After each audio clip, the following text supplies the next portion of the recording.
I'm Philip Taylor. I work at the University of Colorado and Duke University. I grew up in Rising Sun, Maryland, at the top of the Chesapeake Bay. I moved to Boulder in 2008 to start a PhD with Alan Townsend. I was excited to work on tropical rainforests and the issues of sustainability. You know, being a scientist is really just a sliver of my life. Foremost, I'm a dad. I have 4 children. I'm married, and I really consider myself a family man. I spend a lot of time with my 4 children, and it's my favorite thing to do in the world.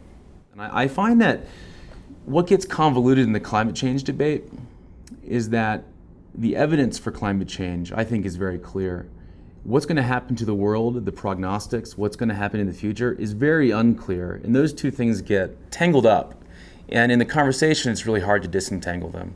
And so the raw evidence that climate change is happening, that it's human caused, I think is actually a very easy thing to communicate, even to those who deny climate change. Talking about the consequences of climate change is a totally different issue.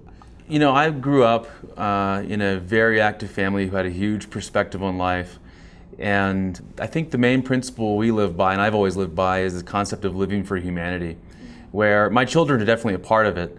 But I think it's much bigger than that. I worked in Africa for a while, I've been to Southeast Asia, and I've seen all scales of prosperity and poverty.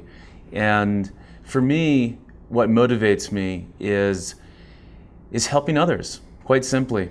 Being a good neighbor, living by the golden rule, and living a life full of compassion and empathy.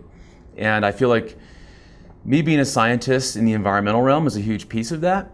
And I wake up in the morning and I think about my kids, but I think about the world and them being a part of it. And I'm extremely excited about where we're going as a species. I think that there's obviously a lot of issues we can take up with in the way we've used the world, but I'm really overwhelmed by the positive.